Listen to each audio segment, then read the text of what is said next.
No more Bendalo na nga si Senator Erwin Tulfo dahil nasampal ito ng katotohanan ni retired Supreme Court Associate Justice Adolfo Ascuna. Wala na nga daw magagawa si Senator Erwin Tulfo dahil kahit makulong pa o ilan pa ang makulong ng mga senador, mananatili pa rin ang 16 na boto para makonvict si Vice President Sara. Kaya't napilitan na lamang tanggapin ni Senator Erwin Tulfo ang katotohanan dahil mismong retired Supreme Court Associate Justice na ang nagsabi. Ngunit bago tayo magtungo dyan, ay heto ang statement ni retired Supreme Court Associate Justice Ascuna. 16 senators to convict.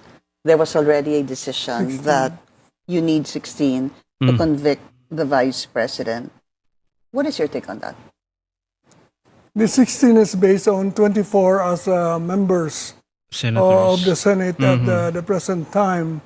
There are two views. The first view is it has to be based on 24 all the time because the Constitution says 2/3 of all the members of the Senate, and the Constitution says the Senate shall be composed of 24 members. Yes. I subscribe to the view that it means all the members at that present time, actual members. So if there's one vacancy, base it on 23. Nakasa walang vacancy. But right now, there is no vacancy. There's a full composition of 24 24. senators.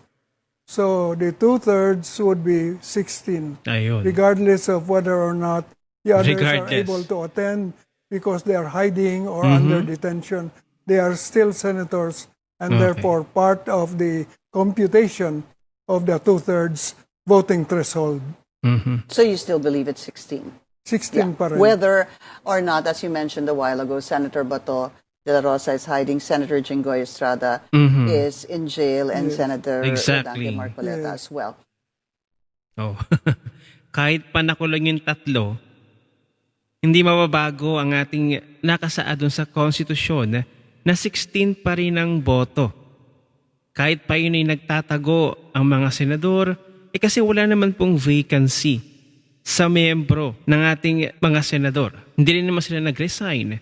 Hindi rin naman sila namatay. At ito na yung statement na Senator Erwin Tulfo. Panoorin natin. Police, and meron pa pong investigation right now itong CIDG kay Senator Robin. Meron ba siyang impact sa inyo, sa may chain effect ba siya sa senators? Yesterday, we decided, according to the presiding officer, 16 is 16. Mabawasan man yan, sabihin naman yan, maski na 12 na lang kami or 9, it doesn't matter, it's 16. So kung hindi kami umabot ng 16, hindi umabot ng 16 to convict, then wala tayong magagawa. Ayun Then na. talagang it's 16. We have to follow Wala kayong the magagawa. law. We have to follow the rules. Diba? Hindi na namin po problema yan. Mabawasan kami, madagdagan kami, makabalik sila lahat, si Senator Marcoleta, Jinggoy, Ni-raise din nga ni Senator Raffy yan kahapon eh. Kailangan, hayaan natin makapag-monitor yung mga kasamahan natin na nasa kulungan ngayon. Eh, ang sagot lang, suspendido nga po yung isa. Pero Senator Marcoleta, hindi pa naman suspendido. So I guess, pwede siya mag-attend. Pwede siya mag-request sa Sandigan na, pwede ba mag-attend ako? Kasi binoto siya ng taong bayan eh, di ba? And constitutional duty nahadlangan yun. pa rin. So let them attend.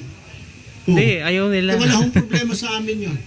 Kami na, ang malino pa, kahit na mabawasan pa kami, kahit na 10 na lang ho kami, eh wala na magagawa. Eh sanabi po ng batas, 16 is 16. Ayun talaga. You cannot bend the law na, Mr. Hindi Erwin lang, Senator. Tulfo. I'm Henry po from Euro TV News. So, ibig sabihin, Sen, yung position nyo sa proposal ni Senator Alan Peter Cayetano na payagang maka-attend si Senator Marcoleta at Senator Jinggoy Estrada kahit nakaditin eh. Definitely. Sir, wala pa naman pong suspension except po kay Senator Jinggoy, suspendido po siya, sinuspend po yung kanyang karapatan na senator. Pero other than si Senator Marcoleta, hindi naman po sinuspende. Inaresto po siya, may plunder po siya, pero it doesn't prevent him from attending. Kung papayagan po siya ng sandigan, depende na po sa kanyang lawyer. Yung lawyer niya po ang magpapaalam sa sandigan na Mr. Justice or Mr. Justices, pwede ba mag-attend yung client Kaso ayaw namin sa nga eh. impeachment trial? Ayaw ng Nobody administrasyon. will stop it. Kasi wala naman po eh. Number 2, constitutional duty po yun eh. Hanggat di pa, I believe, to my understanding, hanggat di po sinususpende yung isang senador, pwede po siya mag-attend. Di po ba? Naku. Kaya nga po eh. Hindi niyo hahayaan nag-attend yan. po ng hearing. Yun din po yung sinasabi ni Senator Rafi. And pareho po kami ng stand and majority of us, sige mag-attend sila kasi hindi pa naman, except po kay Majority of us. Senator Jinggoy, 90 days po. So 90 days, hindi po siya maka-attend. Pero Senator Marcoleta, wala pa naman po siyang suspension. Bakit hindi siya pwede mag-attend? Di po ba? So, yun po yung kahit si Senator Bato de la Rosa, kung gusto niya mag-attend, hindi siya mag-attend po siya. Kasi nga po, sabi po doon, all members, di po ba, 60, 2/3 of all members, they're still members, di po ba, ng Senate. So, yun yung sa atin. Doon po sa tanong po kanina sa akin po, ng isang reporter na parang nagko-comment yung mga tao, ba't 2 tao? Sa impeachment po ni Kaya nga Cavite, pinakulong si Marcoleta, di ba? po na nandoon, nakaupo yung Senate President tsaka si Coco Pimentel. Tsaka sa impeachment po ni Erap, nandun po yung Chief Justice at tsaka po yung presiding officer. So okay lang ho yun. Yun po yung sinunod po namin. May precedent na po.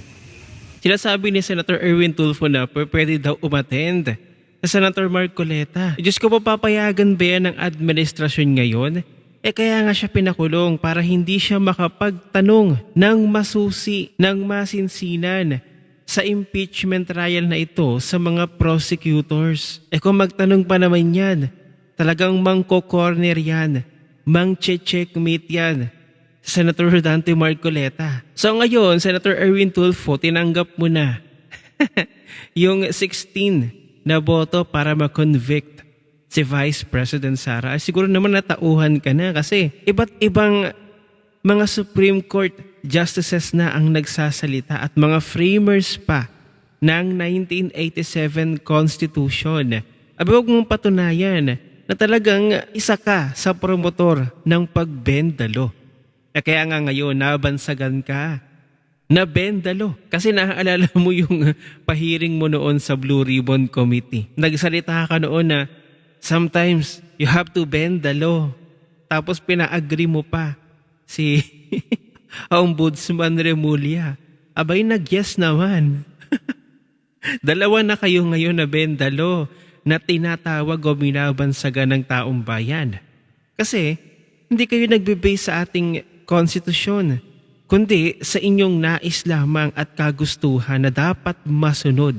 Pero katakataka ha, Senator Erwin Tulfo, nag-agree ka ngayon doon sa 16 na boto para ma-convict si Vice President Sara. So ngayon, 13 kayo na majority na ipinagayabag ninyo. So 16 na boto ang kailangan. Sa tingin mo, mayroong magsasakabilang bakod doon sa minority? Parang wala yata. Baka nga malagas pa kayong 13 na majority.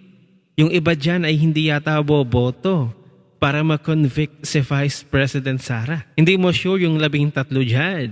Pero sa totoo lang tayo, alam naman ng Malacanang na sa present setup ngayon sa Senado, ay malabo po talagang ma-convict si Vice President Sara sa bubuuin na 16 na boto. Hindi. Pero itinuloy pa rin nila. Pero syempre, hindi na lamang para sa conviction ni Vice President Sara ang dahilan. Kaya nila itinuloy ang impeachment trial na ito, kundi lagyan ng pagdududa ang utak o ang kaisipan ng taong bayan ng mga Pilipino patungkol dito kay Sara Duterte sa kanyang magiging katauhan bilang isang public servant at bilang isang politiko. At syempre, alam naman natin na pilit talagang inililibing ng administrasyon na ito ang investigasyon sa flood control. So isa na rin ito sa dahilan para mailihis, para hindi matuloy ang demand ng taong bayan na imbestigahan ng flood control. Kaya itinapal nila, inilagay nila ang impeachment trial na ito para maitabon o matabunan ang issue ng flood control scandal sa pagnanakaw sa kaban ng bayan. Pero ang punot dulo naman talaga kung bakit nangyayari itong impeachment trial na ito Dahil takot na takot ang administrasyon na ito at talagang pipigilan nila na makaupo bilang Pangulo sa 2028 elections si Vice President Sara. Yun lang naman ang dahilan